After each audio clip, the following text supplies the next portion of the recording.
akkor sziasztok! Újra jelentkezünk a La Casa Grotta csatornán.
Na, akkor ez föllógatva. Biztos kíváncsiak vagytok, hogy sikerült-e valamit intéznünk az áramellátás ügyében. Hát sikerült is, meg nem is. Hát elkezdtük, mondjuk úgy, de nem volt túl sok időnk vele foglalkozni a héten, úgyhogy hát annyi történt, hogy kiderítettük, hogy hol kell elkezdeni egyáltalán intézni a dolgokat, mert hogy semmi helyi tapasztalatunk nincsen, és hát nem meglepő módon hasonlóan kell egyébként, mint nálunk.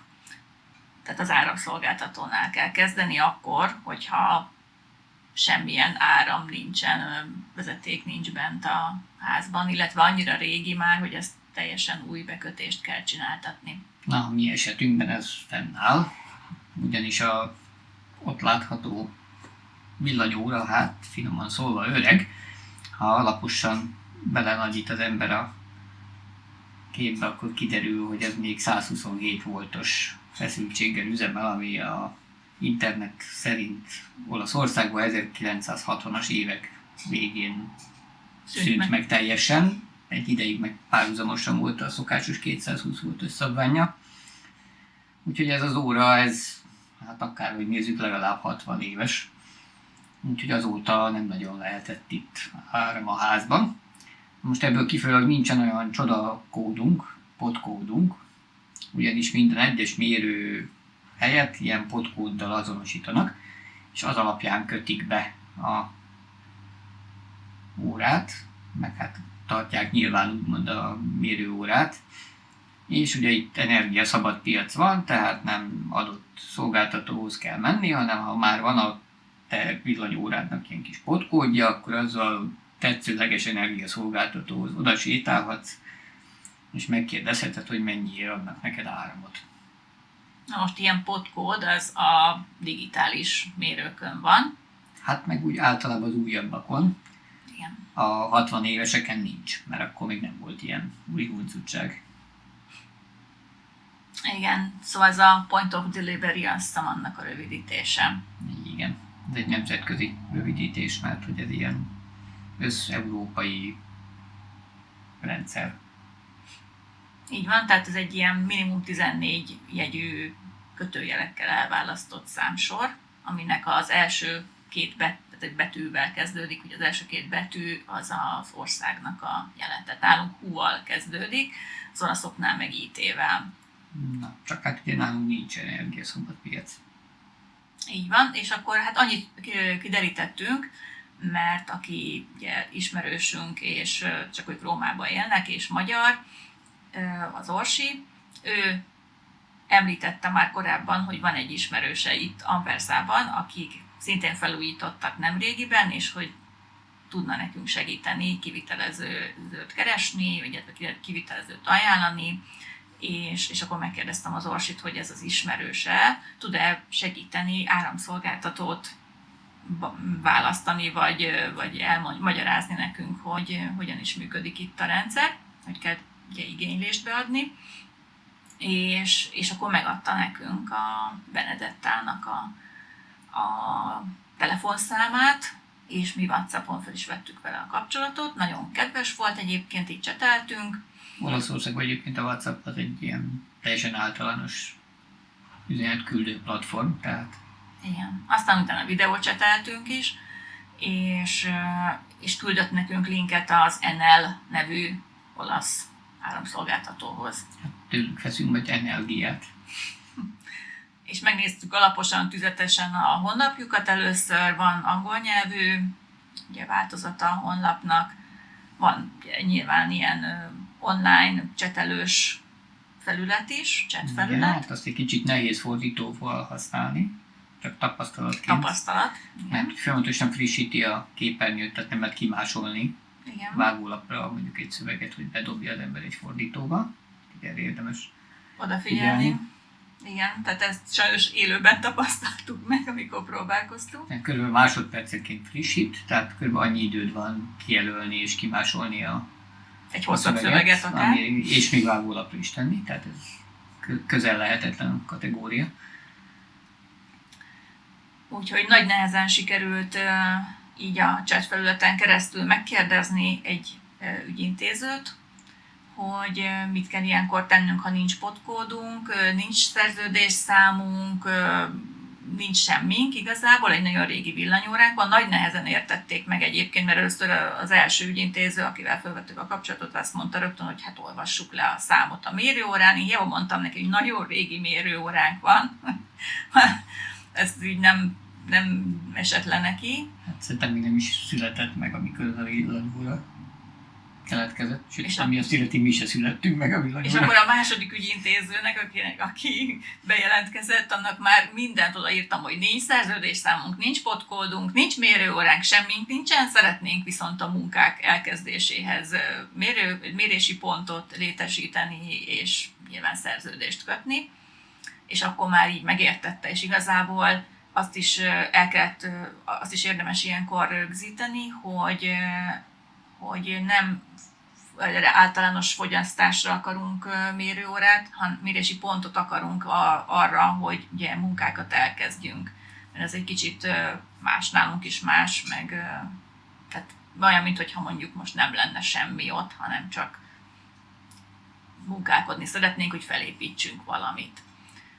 Szóval most, mivel nem leszünk ott így állandó jelleggel, nem fogjuk használni várhatóan, ezért nekünk pont elég lesz ennyit fizetni, mintha mondjuk egy fix energiaárat kellene minden hónapban fizetnünk. Tehát legalábbis én így gondolom, aztán reméljük, hogy ez fog átmenni, és akkor ő leírta, hogy egy zöld számon kell igénylést leadnunk. Leírta a ingyenes zöld számot, meg a melléket, amit hívni kell. Na most itt megint úgy van, hogy nem tudom, mennyire tudom angolul elmagyarázni a bejelentkező ügyintézőnek, biztos van angolul beszélő ügyintézőjük is, mert a honlapon is ugye lehetett angolul ügyintézni, de én nem vagyok elég biztos az angol tudásomban se ahhoz, hogy én ezt levezényeljem, úgyhogy megkértem a Benedettát, hogy hívja már föl nekünk majd ezt a zöld számot, és hogy megadtam az adatokat, hogy hol a címünk, mi a nevünk, és egy e-mail címet, hogy akkor azon keresztül vegyük fel a kapcsolatot, vagy pedig próbálja meg ugye elintézni, hogy milyen űrlapot kell ehhez kitöltsünk, stb. Hol tudjuk letölteni. Mert hát egyébként mindent lehet online is intézni, kivéve azt, amikor bekötik, mert akkor ugye ott kell legyünk személyesen. Hát igen, azt már szívesen lennénk, csak... Úgyhogy most itt tartunk per pillanat, hogy Benedetta nagyon kedvesen megígérte, hogy fel fogja hívni ezt a számot nekünk. De most ugye hétvége van, és most nincs várhatóan ügyintézés, ha csak nem ilyen online formában. Úgyhogy most jövő héten remélem, hogy ez sikerül tovább haladni ez ügyben. És Benedetta egyébként először az önkormányzathoz fordult, mert azt mondta, hogy amikor ők köttették be a saját házukhoz, otthonukhoz az áramot. Igaz, hogy akkor ugye nekik volt mérőórájuk, tehát hogy igazából nekik egy ilyen... Hát a podkód alapján nekik egyszer bekötötték. Igen, tulajdonos alapján, és az önkormányzatnál intézték el. Ott van egy műszaki, nem osztály, mert végülis egy egyszemélyes műszaki ügyintéző, mondjuk így, akinek ugye be kellett jelenteni ezt a címet, meg hogy mit szeretnének, és kimentek és bekötötték. Tehát, hogy igazából ez helyben működik normál esetben, csak ilyenkor, mikor még a szolgáltatóval sincsen semmilyen szerződés, akkor ezt muszáj először ezt megkötni. Úgyhogy ezt ő sem tudta, hogy működik, és először az önkormányzathoz fordult, ahol azt mondták neki, hogy forduljunk a szolgáltatóhoz, majd körülbelül olyan 2 héttől 2 hónap is lehet az ügyintézés, attól függően, hogy éppen mennyire leterheltek, gondolom. Szóval ott sincs másképpen, mint nálunk. Na, hát szóval túl sok hírünk nem volt. Ugye beraktuk a keretbe ezt a képet. Itt van fölöttünk. Meg most akkor fölöttünk van. És csak reménykedünk benne, hogy nem sokára látjuk majd élőben is ezt a domboldalt. Főleg, mert a hírek szerint most már a hegytetőkön nyílnak a krókuszok. Most már lila virágszőnyeges hegyes képekkel kezdenek el ott a helyi fórumok tele lenni. Hát, hogy azért bizseregtetik az emberben a a vágyat, hogy menjen már föl.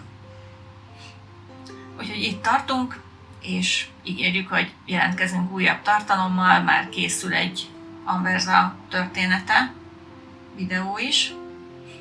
Hát meg aztán nyilván ott a környék földrajzát és viszonyait is érdemes lesz egy kicsit majd körbejárnunk, és hát amint tudunk, akkor megyünk, és akkor nyilván be fog majd a kis heti jelentkezésünkbe valami élő anyag is csöppenni.